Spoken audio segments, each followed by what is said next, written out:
Rochelle, on a pu le voir dimanche face à Toulon, qui est assez redoutable à la maison. Vous pouvez nous la présenter un petit peu? Bah, je pense que les images de La Rochelle parlent toutes seules. Le record à la maison aussi, un match perdu cette saison, je pense la première journée contre Clermont-Ferrand. C'est une équipe vraiment gaillarde devant, derrière aussi. Ils jouent avec le défi physique, c'est vachement important pour eux. Et on sait bien, c'est un challenge même à moins peut-être les deux piliers, c'est quand même qu'il reste une équipe vraiment solide. Et on connaît bien comment il travaille, comment il joue, et dans le style de l'image de le manager Patrice Calazo. Et ça se dit, ça ne rigole pas. Vous êtes dans de bonnes dispositions, évidemment. Vous avez battu le Stade Français. Bon, ça va quand même aujourd'hui assez bien. Bah, c'est un match, c'est 4 points en championnat, c'est pas plus. Dans une bonne disposition, pas forcément, parce que j'ai encore une liste de blessés aussi conséquente. Et c'est pas possible de réintégrer le mec cette semaine, sauf Abdel Boutati, qui, bon, ça c'est prévu depuis un moment. Ça c'est déjà une chose bien pour le club et pour Abdel aussi. Mais bon, forcément, les absences en cours de James Coughlin, Sean Dougal et Jean Bouillou en troisième ligne qui compliquent le travail un peu. Mais bon, on fait avec. Et j'ai bien vu la semaine dernière, si on était capable de mettre ça à côté, mettre les ingrédients essentiels dans le combat et dans l'état d'esprit, on était capable d'exister. Vous pensez au match de Toulon, au match de Montpellier, vous étiez capable justement de vous exporter à l'extérieur? Moi, j'ai toujours quoi. Même les performances qui ne correspondent pas à certains matchs, et on pense en Toulouse forcément dans ces derniers temps, j'ai toujours quoi dans cette groupe. Et j'ai rien qui change pour moi. C'est un endroit qui, pour jouer avec la section paloise, était une sacrée histoire, une histoire quand même, avec, même si c'est en Pro D2 avec La Rochelle. On a bien vu les ambiances chez nous cette saison, le 27 décembre contre La Rochelle, une ambiance au stade vraiment bien. Une fin de match, on dit, un peu bouillant. Mais bon, c'est comme ça. Et on sait bien, La Rochelle, c'est un public aussi engagé dans le match comme le nôtre. Et on attend une réception, je vais dire, un peu chaud là-bas.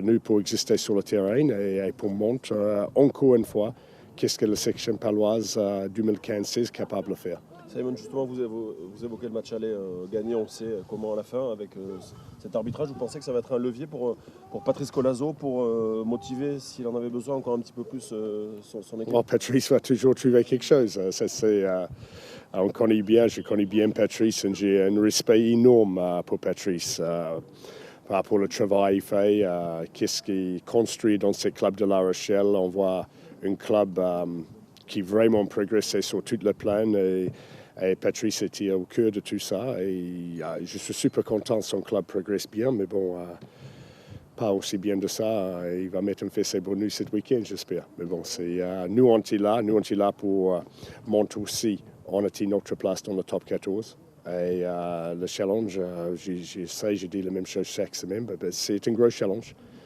parce qu'ils sont sur une dynamique vachement positive. Et nous aussi, on était sur une petite dynamique, mais bon, j'aimerais enchaîner 2 matchs d'affilée. Et ça, c'est le gros challenge pour nous, c'est là.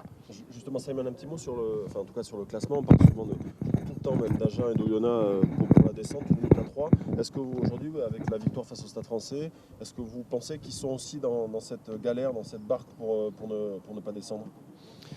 Mon regard sur le classement, c'est pas du tout changé. Si le club, c'est n'importe quelle équipe, je préfère parler juste pour nous, si on joue bien, le classement va occuper tout seul. Et à la fin de saison, le classement, c'est pas le mensonge à la fin d'une saison. Il reste 10 matchs à faire. C'est beaucoup de choses qui vont changer en 10 matchs. La dynamique, la confiance, tout c'est capable de perdre vite, comme c'est possible pour gagner aussi vite. Et là, moi, je ne sais pas du tout, quand une équipe est vivante, et quand c'est toujours la chance de rester dans le top 14 ou pour le qualif, pour le barrage, tout c'est possible dans ce jeu. Et ça va jouer, je pense, juste la dernière journée. Et on était tout le monde sous pression, n'importe quel club, par rapport au statut dans le championnat. Parce qu'on voit en bas le tableau qui a changé la semaine dernière, au milieu du tableau, ça change aussi, comme la première 2-3 positions. Ça change toujours. Et il faut toujours être vigilant parce que c'est un top 14 cette année qui est quand même peut-être pas aussi serré de la semaine dernière, forcément. Mais bon, c'est aussi compétitif avec les équipes capables de faire la performance n'importe quel endroit. Tu le dis, tu fais tourner parce que tu as des blessés. Enfin, tu mets aussi des joueurs au repos. Alors, je vais dire un gros mot, bien sûr, mais est-ce que c'est pas une petite impasse quand même pour préparer les réceptions de Jonas et de Cass qui seront très importantes forcément pour vous? Vous étiez vu l'entraînement ce matin? Oui. Vous étiez là, vous étiez assisté, vous étiez vu. Qu'est-ce que tu penses de l'entraînement ce matin? Ça, c'est à toi de me le dire, moi. Non, dis-moi, qu'est-ce que tu en penses toi-même? Vous avez fait tourner beaucoup, ça se voit. Oui, la qualité de l'entraînement, je parle. La qualité de joueur sur le terrain. J'ai quand même capable de ligner une équipe là avec beaucoup de qualité. Et là, j'ai une ligne de 3 quarts là qui fait un énorme de plaisir pour moi, pour voir Votu, Ratuvu, Vatabua, Sorelli Bobo, 4 Fijiens ensemble, et c'est un rêve. Et si le mec qui joue avec la confiance et il joue le rugby, ils sont capables de le faire. Alors, je pense qu'on est capable de créer quelque chose de formidable. Autour d'un Santiago Fernandez, au numéro 10, qui progresse après son blessure au genou, qui est en pleine forme physique et une envie à montrer aussi. Lui était un rugby joueur international. Voilà, c'est... Non. Forcément, on est tourné, on va prendre cette deuxième ligne. OK? Ça, c'est normal. C'est tout à fait normal. Et moi, j'ai plein de confiance de Cameron Pierce qui revient de 2 matchs avec le Canada. Abdel Boutati qui va montrer une envie. Il était toujours vivant dans le rugby français. Il était toujours vivant à la section paloise et une envie pour montrer quelque chose. J'ai zéro inquiétude par rapport à l'équipe que j'ai mis sur le terrain cet week-end. Tu le disais, La Rochelle aura donc ces 2 piliers internationaux en moins. Est-ce que ils ont eu un peu de casse aussi avec Botia qui était KO face à Toulon. Est-ce que c'est pas le moment de les prendre finalement parce qu'ils sont un peu amoindris par rapport à leur potentiel? Non, moi je suis... écoute, s'ils sont en manque de joueurs, ils manquent le joueur comme nous. C'est pas la peine d'occuper de ça. On sait bien, n'importe quelle équipe Patrice est mise sur le terrain, surtout chez eux, c'est quand même une équipe vachement solide. Et comme je dis, le défi physique, ça va être vachement important ce week-end. Merci. Et le petit que tu prends en neuf, que tu as pris dans le groupe, tu peux nous dire un petit mot dessus? Oui, je suis content d'avoir un autre joueur de notre centre de formation qui est entré dans le groupe. C'est toujours le cas à la section paloise. Si les jeunes sont performants, ils jouent avec l'équipe première. C'est le cas en cours. C'est une bonne chose. Comment tu qualifierais tes relations avec Patrice Colazo? Vous êtes amis tous les deux, on a joué ensemble à Gloucester, oui. Et depuis, moi, j'ai un respect beaucoup pour lui sur le terrain. Voilà, je ne me souviens pas quelle année, je pense que c'est 99, il arrive à Gloucester, si je ne me trompe pas. Et il était parti, un groupe de Gloucester qui ont fait la belle chose ensemble. Et, non, j'ai toujours un respect. Après, on a bossé ensemble à Racine aussi.